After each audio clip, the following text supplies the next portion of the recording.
Hello everyone, this is doctor Jeevesh Yadav.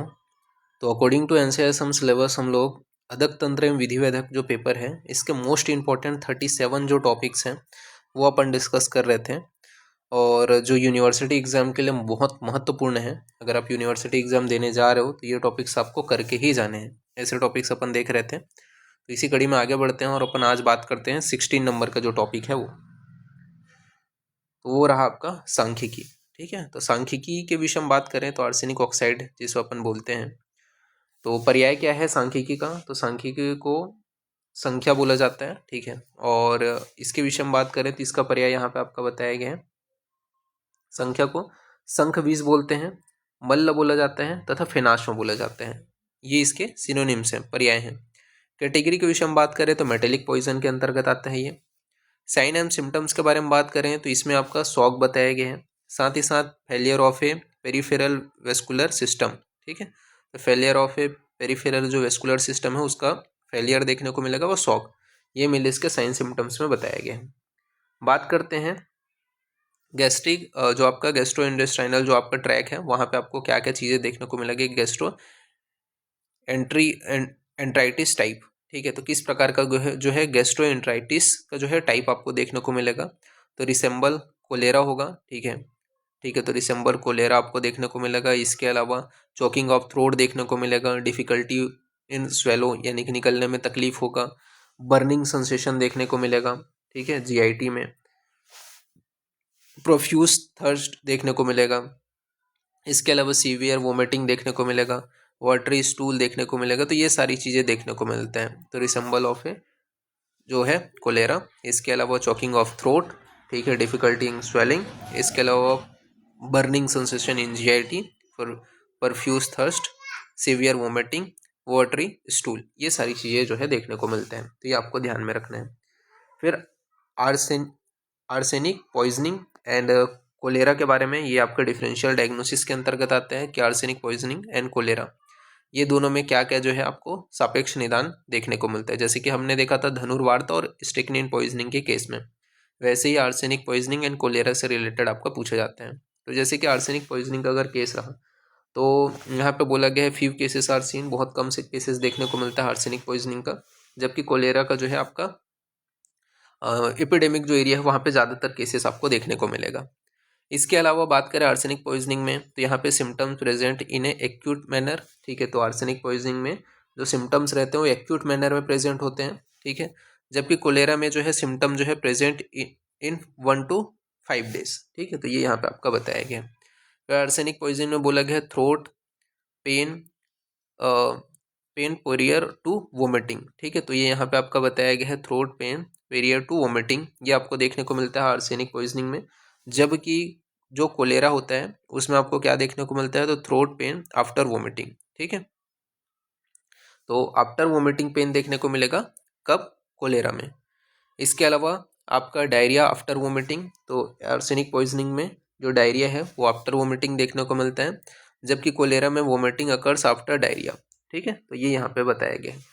इसके अलावा arsenic जो पॉइजनिंग है उसमें आपको क्या देखने को मिलता है, तो आर्सेनिक पॉइजनिंग में बताया गया है phlegm and bile and blood stream are seen in vomitus. ठीक है, तो वोमिटस जो है जो आपके वोमिटिंग जो पार्टिकल्स हैं जो निकले रहेगा बाहर, उसमें आपको ब्लड का स्ट्रेन देखने को मिलेगा, बाइल देखने को मिलेगा, प्लेगम देखने को मिलेगा। ये क्या है आर्सेनिक पॉइजनिंग में देखने को मिलता है। जबकि कोलेरा में क्या होता है watery and curdy white water जो है वो आपको निकलता है वोमिटस में। ठीक है, तो वोमिटस जो मटेरियल है उसमें कर्डी वाटर तथा वाटर जो है वो आपको निकलते हुए दिखाई देगा कोलेरा में। आर्सेनिक पॉइजनिंग में क्या है, stool rice water like and strained with blood. ठीक है, तो स्टूल जो है वो कैसा रहेगा, राइस वाटर रहेगा। ठीक है, राइस वाटर लाइक रहेगा और ब्लड का स्ट्रीम देखने को मिलेगा आर्सेनिक पॉइजनिंग में। जबकि कोलेरा में क्या है, रिसेंबल राइस वाटर। ठीक है, तो ये यहाँ पे आपका बताया गया है स्टूल। फिर इसके बाद में बात करते हैं आर्सेनिक पॉइजनिंग में जो वाइस है वो आपका चेंज नहीं होता है, जबकि हॉर्सनेस ऑफ वाइस आपको कोलेरा में देखने को मिलेगा। आर्सेनिक पॉइजनिंग में जो है जो प्यूपिल है वो कॉन्स्ट्रिक्टेड हो जाते हैं, जबकि कोलेरा में जो है प्यूपिल में चेंजेस देखने को नहीं मिलते हैं। ठीक है, तो ये आपको याद रखना है। आर्सेनिक का कम केस देखने को मिलता है एपिडेमिक एरिया में, कोलेरा का ज़्यादा देखने को मिलता है। एक्यूट मैनर का होता है आर्सेनिक में। जो सिम्टम्स हैं कोलेरा में 1 से 5 दिन का होते हैं। आर्सेनिक में आपका जो थ्रोट में पेन है वो वोमिटिंग के पहले होगा, जबकि कोलेरा में वोमिटिंग के बाद में होता है पेन थ्रोट में। डायरिया जो है आफ्टर वोमिटिंग होता है आर्सेनिक में, जबकि आपका कोलेरा में वोमिटिंग अकर्स आफ्टर डायरिया। इसके अलावा वोमिटस में आपको आर्सेनिक पॉइजनिंग में ब्लड स्ट्रेन बाइल देखने को मिलते हैं, जबकि कोलेरा में जो है कर्डी वाटर देखने को मिलेगा वोमिटस में। आर्सेनिक में स्टूल जो है वो राइस वाटर लाइक होते हैं, ठीक है। ब्लड स्ट्रेन आपको देखने को मिलेगा, जबकि कोलेरा में रिसेंबल राइस वाटर। आर्सेनिक में वॉइस चेंज नहीं होता, जबकि कोलेरा में हॉर्सनेस ऑफ वॉइस देखने को मिलेगा। इसी प्रकार जो प्यूपल है उसमें कॉन्स्ट्रिक्शन देखने को मिलता है आर्सेनिक पॉइजन में, जबकि कोलेरा में नहीं देखने को मिलता है। तो ये आपको ध्यान में रखना है। फेटल डोज के बारे में बात कर लेते हैं। तो फेटल डोज 0.1 से लेकर के 0.2 ग्राम बताया गया है। फेटल पीरियड 1 से 2 दिन का होता है। ट्रीटमेंट के बारे में बात करें तो स्टमक वॉश कराना रहता है, इमेटिक्स का प्रयोग करना है, बाल का प्रयोग करना है, कैल्शियम जो आपका डाइसोडियम जो वर्सिनेट है उसका प्रयोग करना है, तो कैल्शियम डाइसोडियम वर्सिनेट का प्रयोग करना है। इसके अलावा आपका ये सारी चीज़ें मेनली कराना रहता है।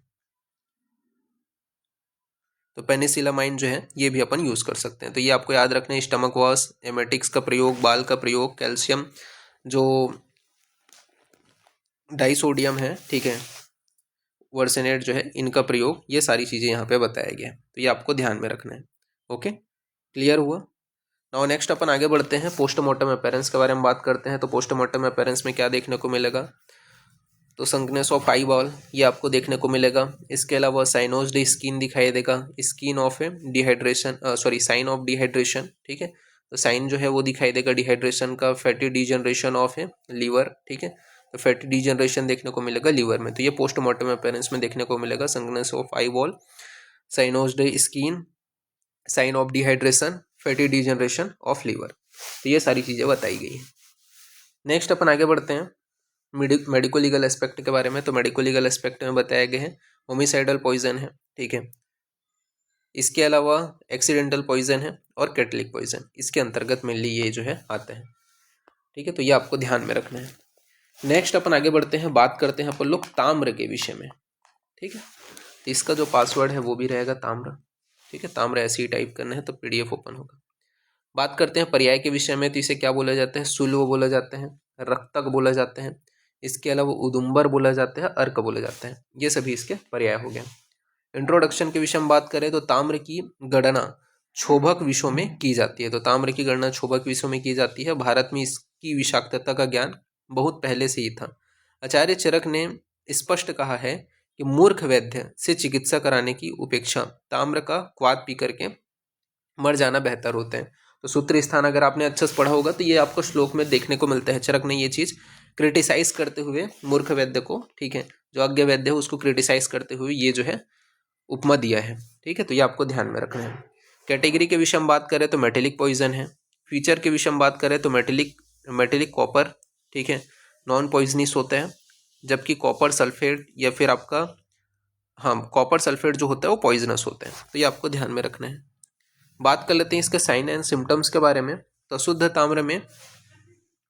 ताम्र में ताम्र के भक्षण से उत्पन्न होने वाले लक्षण पर प्रकाश डालते हुए बताया गया है कि कौन सा जो है अशुद्ध ताम्र का अगर किसी ने सेवन किया है तो वांति यानी कि वोमिटिंग होगा, भ्रांति, ठीक है, यानी कि सिर में चक्कर आना।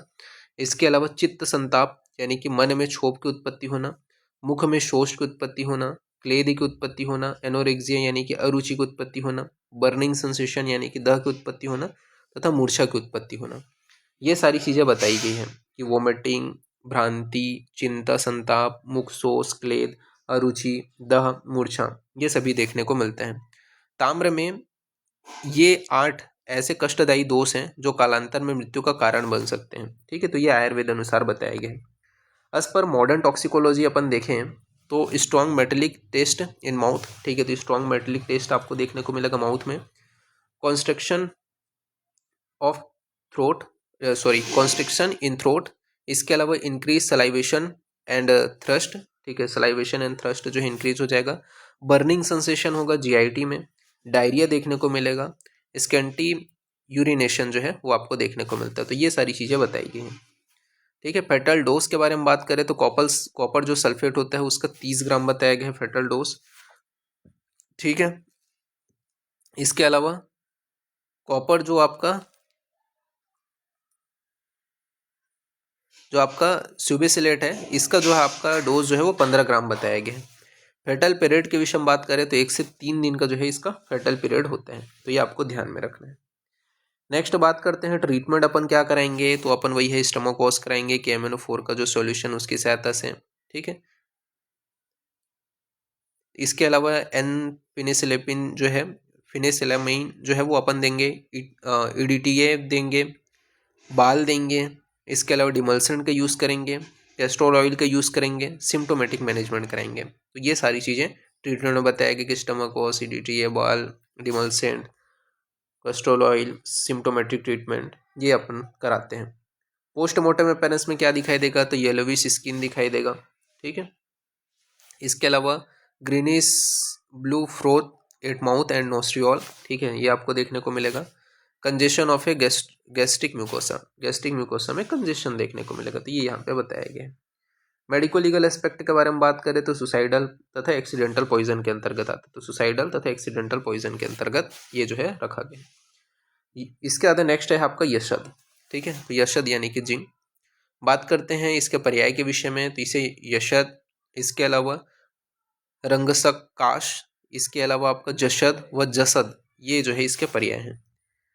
कैटेगरी में ये मेटेलिक पॉइजन के अंतर्गत आते हैं। इंट्रोडक्शन में बताया गया है जिंक, जो आपका zinc phosphide is a steel grey coloured crystalline powder having a garlic like Odum, ठीक है। तो ये वही चीज़ बताया गया है कि ये क्या होता है, स्टील, ये जो है ग्रीन कलर का आपका जो है क्रिस्टलाइन पाउडर होता है, जिसका जो सुगंध जो होता है वो गार्लिक के समान होता है। साइन सिम्टम्स के बारे में बात करें तो आयुर्वेद में इसमें अगर इसका सेवन करने से गुल्म प्रमेह, इसके अलावा आपका कुष्ठ आदि रोग की उत्पत्ति बताए गए हैं। एज पर मॉडर्न टॉक्सिकोलॉजी क्या क्या प्रॉब्लम होते हैं, तो एज पर मॉडर्न टॉक्सिकोलॉजी अब्डोमेन में पेन होगा, वोमिटिंग होगा, डायरिया होगा, साइनोसिस देखने को मिलेगा, फीवर हो गया, रेस्पिरेटरी डिस्ट्रेस जो है, ये सारी चीज़ें बताई गई। तो एज पर मॉडर्न टॉक्सिकोलॉजी अब्डोमेन में pain, vomiting, diarrhoea, cyanosis, fever, respiratory distress, ये आपको बताया गया। फिर नेक्स्ट अपन बात करते हैं फेटल डोज के विषय में, तो फेटल डोज कितना बताया गया है, तो जिंक क्लोराइड हो गया, जिंक फास्फाइड जो है इसका जो है 5 ग्राम बताया गया है फेटल डोज। इसके अलावा जिंक सल्फेट का जो है वो 15 ग्राम बताया गया है। फेटल जो पीरियड होता है वो 24 घंटा का होता है, ठीक है, 24 आवर्स का। पोस्टमार्टम अपीयरेंस के बारे में बात करें तो पोस्टमार्टम अपीयरेंस में क्या दिखाई देगा, तो garlic like Odum from gastric content, ठीक है, तो गार्लिक लाइक ओडम देखने को मिलेगा फॉर गैस्ट्रिक कंटेंट। इसके अलावा चेरी रेड कलर का जो ब्लड है वो आपको देखने को मिलेगा, तो चेरी रेड कलर्ड जो ब्लड है वो देखने को मिलेगा। Congestion and oedema of the lung, ठीक है, तो ये यहाँ पे आपको देखने को मिलता है। मेडिको लीगल एस्पेक्ट के विषय में बात करें तो एक्सीडेंटल पॉइजन है, सुसाइडल पॉइजन है, अबॉर्टिफिशिएंट पॉइजन के अंतर्गत आते हैं। ट्रीटमेंट के विषय में बात करें तो आयुर्वेद में जो है बला एवं अभ्या यानी कि हरितिकी का जो चूर्ण है उसको मिश्री के साथ में 3 दिन तक सेवन कराना चाहिए। तो बला एवं अभ्या हरितिकी का जो चूर्ण है उसको मिश्री के साथ में 3 दिन तक सेवन कराने के विषय में बताया गया है। एज पर मॉडर्न टॉक्सिकोलॉजी स्टमक वॉश कराने हैं, इसके अलावा परगेटिव्स का प्रयोग करना है, डिमल्सन का प्रयोग करना है, और सिम्टोमेटिक जो ट्रीटमेंट है वो कराना है। तो ये जो है आपका बताया गया, तो इसको आपको ध्यान में रखना है। ओके, तो इस प्रकार से यहाँ पे आपका जो है टॉपिक नंबर 16 वो ये जो है यहाँ पे फिनिश होता है। नेक्स्ट क्लास में अपन जो है आगे का कंटिन्यूशन करेंगे, ठीक है। ओके, तो फिर ठीक है, थैंक यू क्लास।